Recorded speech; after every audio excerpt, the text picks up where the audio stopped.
Time for the latest this lunchtime. Here's the ITV News.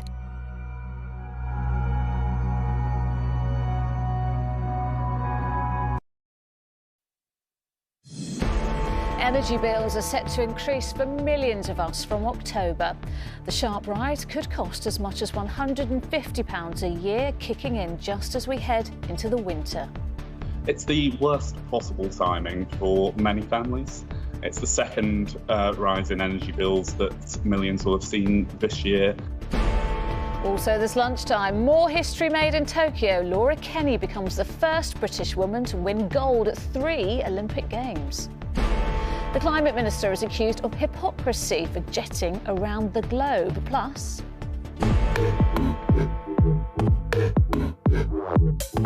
will these ads encourage younger people to get the jab? And 3, 2, 1, release, release, release. Out of this world, but what price for a ticket to the edge of space?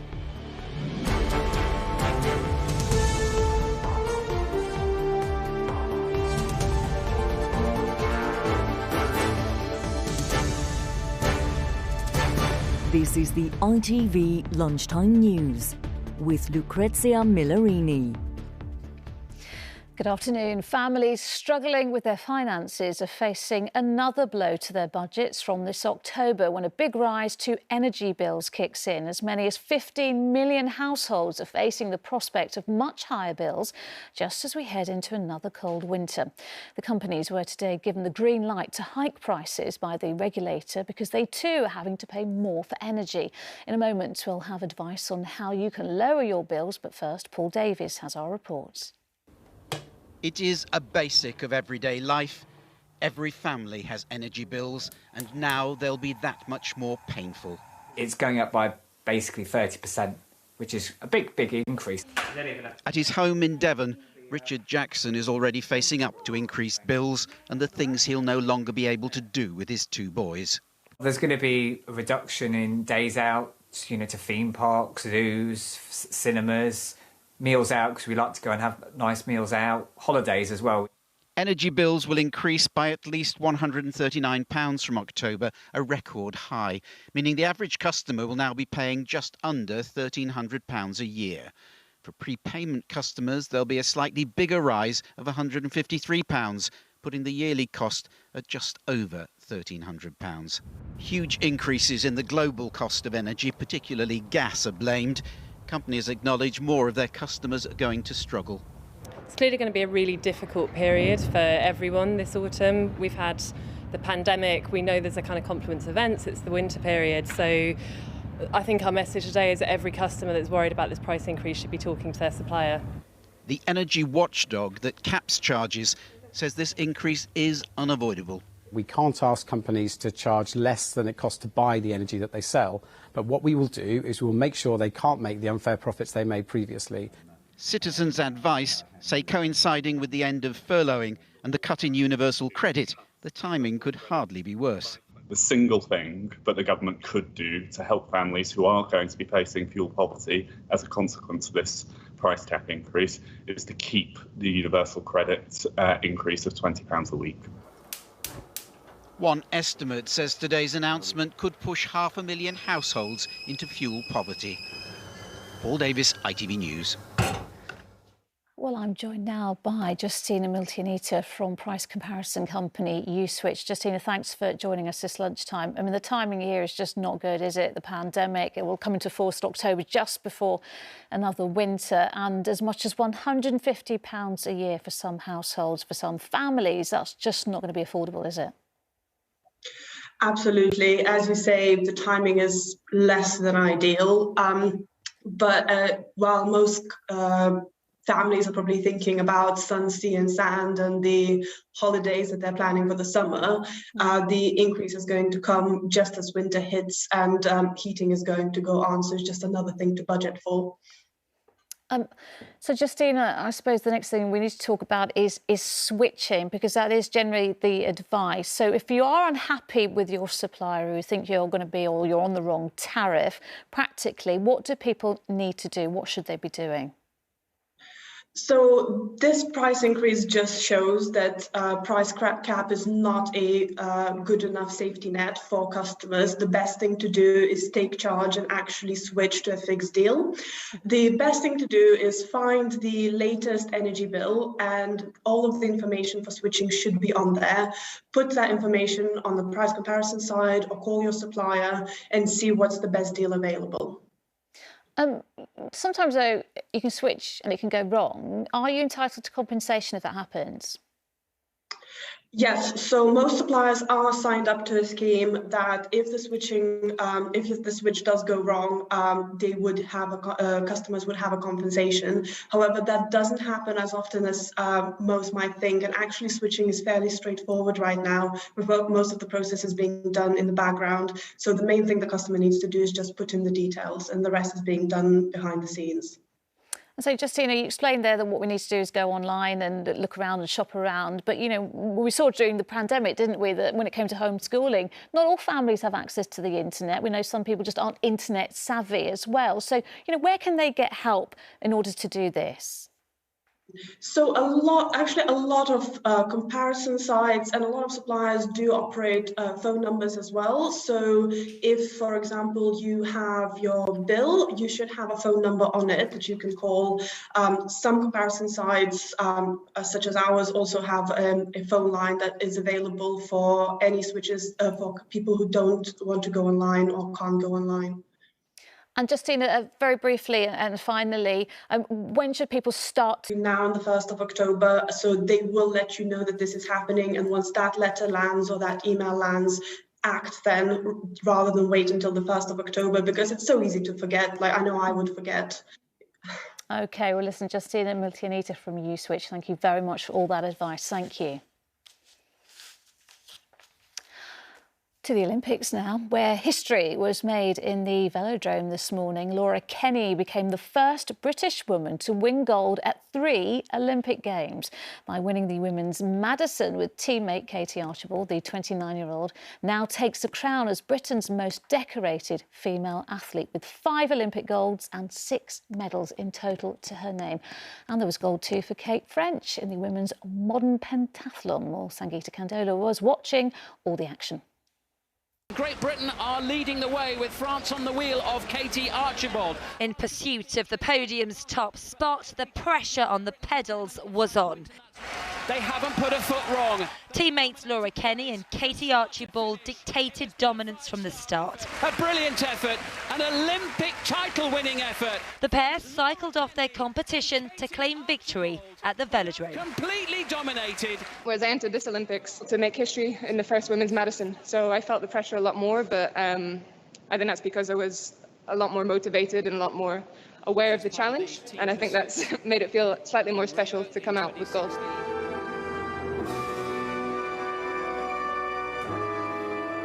The win is historic too, helping to make Laura Kenny Britain's most decorated female athlete. Her gold standard has also won a royal seal of approval. The Duke and Duchess of Cambridge tweeted, "Incredible achievement, Laura Kenny, on becoming the first British woman to win golds at 3 consecutive Olympic Games." Well, Kate French is about to make history. And a short time ago, more success for Britain's women. Team GB's Kate French has won gold in the modern pentathlon. That gold in Kenny and Archibald's Madison medal has now been added to Team GB's already marvellous medal haul. And there is still 3 days of action to go. Sangeeta Kandola, ITV News. Well, Team GB's success in the velodrome didn't stop with Laura Kenny and Katie Archibald. Jack Carlin took bronze in the men's sprint. The 24-year-old Scot held off a powerful finish from former world champion Denis Dimitriev. And there was jubilation for Team GB in the women's hockey. They won a bronze medal, beating India 4-3. Well, our sports editor Steve Scott is in Japan and sent this. Well, what an incredible athlete Laura Kenny is, not only winning those 3 gold medals in successive games, but also matching Charlotte Dujardin and becoming Britain's most decorated female Olympian, a crown she could be wearing on her own come Sunday, because she's got one more event, and that is the Omnium. In fact, it's been a brilliant day for Team GB's women all round quite appropriate, of course, because you'll remember that for the first time ever in Olympic history, there are more women in the GB team than men. But it started early this morning with the hockey team in the bronze medal match. They had a very tight game against India, but they managed to pull it off. So it was bronze from them. Then the boxer, Lauren Price, she won her semi-final. That means she's guaranteed a gold or a silver. And then in the last couple of hours, Team GB has won a gold in the modern pentathlon, thanks to Kate French. And it doesn't stop there, because later on there are further chances inside the Olympic Stadium. Remember, Team GB's women are responsible for the only 2 track and field medals that Team GB has already. The chances tonight, Laura Muir in the 1500 metres, and then the women in the 4x100. So it's already been a very, very good day. It could get even better later. Steve Scott there reporting from Japan. And this is what the medals table looks like right now. Team GB are in 4th with 18 medals, 18 gold medals rather, 18 silvers and 19 bronze medals. The government has defended the Climate Minister, Alok Sharma, after he was accused of hypocrisy and undermining the efforts we are all trying to make to help tackle climate change. He's also used an exemption available to ministers to not have to quarantine on his return. In March, he travelled to Qatar to meet the Deputy Prime Minister there. Just 10 days later, on April the 5th, Mr Sharma met climate change experts in the UAE. At the beginning of June, he was in Bangladesh.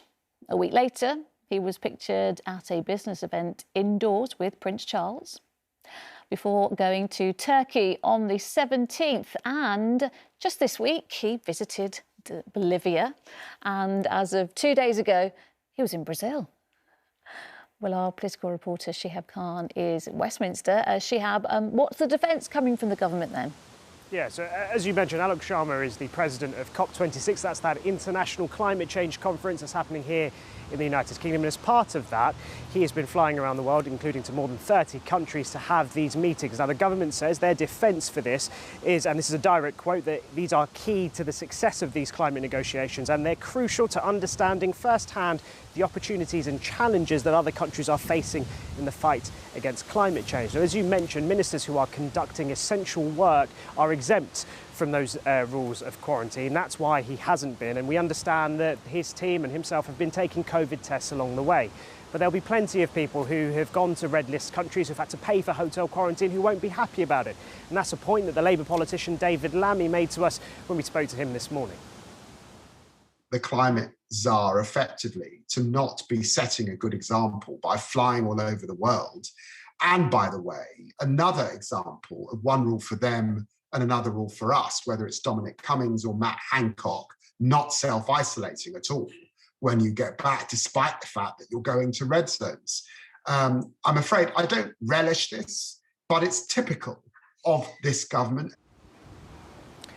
The issue here is that Mr Sharma hasn't actually broken any rules. He's been following the guidance that's been published by the government. But this is a question of whether or not it is hypocrisy for the man who's charged with trying to get CO2 emissions down and deal with climate change to be flying around the world. Now, we understand the government will be offsetting any of the carbon emissions from Mr Sharma and his team and all other UK officials that are produced in the run-up to COP26. But will that be enough to deal with these accusations of hypocrisy and bat away the concerns that many people have that this is the example the government shouldn't be setting? Tonight, power politics. All right, Shihab, thank you. The senior police officer leading surveillance into a terrorist who went on to stab 2 people in London last year has denied suggestions that his operation was a failure. Sudesh Aman had been released from prison 10 days before he went on his attack. Well, Sangeeta Lal is at the Royal Courts of Justice. Sangeeta, talk us through the evidence. Well, we heard today from that senior officer who can't be named, and also in the last few moments from Aman's mother. Now, one of the points of interest of this inquest at the moment is whether this attack could have been prevented. It's happened in February last year, where Aman stole a knife from a shop and then stabbed 2 people on the streets while wearing a fake suicide vest. He was later shot dead by police. Now, that attack happened 10 days after he was automatically released from prison, partly for serving a sentence of obtaining and spreading terrorist material. Now, before the attack, he was under 24-hour surveillance, during which the inquest heard officers said his behaviour was concerning, and he was seen going to a shop to buy items which he later used to turn into the fake suicide vest. But today the senior officer said that at the time, the fact that he'd gone to the shop to buy those items wasn't enough evidence to arrest him, and if they'd searched his room to see if he'd used those items to turn it into a fake suicide vest, it would have blown their cover. So instead they chose to monitor him closely, a decision which today the family's lawyer said was wrong. Aman's mother said he was a very polite young man, and she will carry on speaking in the inquest as it continues. All right, Sangeeta at the Royal Courts of Justice, thank you. Now, ministers are sending a warning to unvaccinated young people to get the jab or miss out when it comes to getting into nightclubs. Just over a third of adults under 30 still haven't had their first COVID vaccine. Last month, Boris Johnson said so-called vaccine passports would be made compulsory for accessing large indoor venues, including clubs. And today, the government launched a new ad campaign with the message to under 30s to get the shot.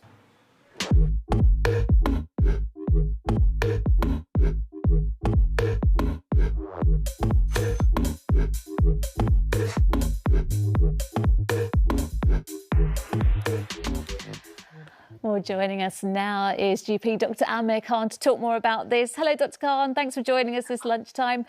Ministers have been grappling with how to get vaccination rates up among those adults under 30, haven't they? Is this the right way to do it? I think this is one way to do it. It's important we encourage young people to come forward for the vaccines. I'm not a big fan of domestic vaccine passports, but I think in certain situations they are right. And indoor events like nightclubs, particularly where people are using alcohol, they're in close proximity, they're shouting and talking and singing, producing these large aerosol particles that can be passed on. It's high infection rates can happen in those kind of places. We need young people to come forward. We've seen from data today that 20% of those people in hospital with severe COVID are aged between 18 and 34. So it's not just a disease of older people. You need to come forward, get vaccinated. If this campaign helps, great, but we just need to keep getting that message out there. And we know that those hospitalisations are going up among younger people, but at the same time as well, a lot of young people would say, you know what, I'm not going to get bad symptoms. I'm not really going to hopefully get long-term symptoms. And we've also heard from Public Health England today, who are saying levels of virus in those who become infected with the Delta variant who have been vaccinated may be similar to the levels found in unvaccinated people. So there's that information out there as well, that which doesn't really help, does it? No, well, this is very preliminary data from Public Health England, and we need to analyse it a bit more. However, it does show that the Delta variant we know is very infectious, and even if you've had the vaccine, you may still get it at equal rates as those who haven't got the vaccine. The key here, and this has always been the point with vaccines, is that they really do prevent you from getting seriously ill with COVID. So you may well contract it, but they will protect you from ending up in hospital, serious symptoms. And going back to your previous point, young people are at risk of long COVID. So don't think that they're not. If you're young and you're watching this, you are at risk of getting long COVID. There's a study out today saying there's 34,000 children in the UK experiencing symptoms of long COVID, and it is a very serious illness. So please do get vaccinated. Yeah, and that's a really, really serious consideration as well. But, one final thing to ask you. It seems to be either carrot or stick, doesn't it? Because only last week we were hearing about incentivising young people by offering vouchers for pizzas and free cab rides. The vaccine is not mandatory. Do we worry at all here that if you're stopping people from going out and enjoying the things that they should be enjoying at that age, that, things will go underground, they'll just go to house parties, they'll feel further alienated when it comes to having the vaccine for the good of society? Yeah, there's always two purposes to vaccines. It's to protect the person being vaccinated and to protect the wider community. That's true of all vaccination programs, including this one. I agree, people shouldn't be pressurised into having the vaccine. They need to make an informed choice, but that informed choice has to come from medical facts and scientific facts. And the problem is there's too much misinformation out there influencing these young people's decisions. It's important they go to the right places to get the information so they can make an informed choice. Well, Dr Khan, given that level of misinformation that is out there, I'm going to hand the floor to you right now. What do you say to young people watching today who think, you know what, I'm not going to get it bad, or I'm not going to bother? And what is your main central message to them about getting the jab and why it is important? I can speak from what I've seen as a doctor. I've seen young people end up in hospital with coronavirus. I've seen young people at home really sick with it for weeks and weeks and weeks with long COVID. I'm having these conversations. I'm going out to see them. It is very serious, even for young people. Yes, you're less likely to end up sick, but if you do end up sick and in hospital, you're at equal risk of getting long-term organ damage, such as kidney damage, as someone who was 50 or over. All right, Dr. Khan, thank you for the advice. Thank you. Cheers. Well, the majority of coronavirus rules in Wales will come to an end tomorrow. First Minister Mark Drakeford confirmed this afternoon that the country will be moving into alert level 0, meaning there will no longer be a limit on the number of people who can meet indoors. Nightclubs will be able to reopen and social distancing laws will be lifted, but people will still have to wear face masks in shops and on public transports. For the first time since the pandemic began, all business will be able to open and all legal limits on meeting people in indoor private spaces will be removed as well. But alert level 0 does not mean the end of coronavirus, and it very certainly does not mean a free-for-all here in Wales. And finally, Virgin Galactic say it is on track to start commercial flights next year. 3, 2, 1, release, release, release. Space flights, that is. Individual tickets will be available from $450,000. That is £324,000. Tickets are available in single seats as well as multi and full flight packages. The move to reopen ticket sales stems from a surge in consumer interest that followed successful space flights in May and July. The latest one included owner Sir Richard Branson as a passenger. I'll book mine. That's it. I'm back here at 6:30, but from the Lunchtime team, bye-bye.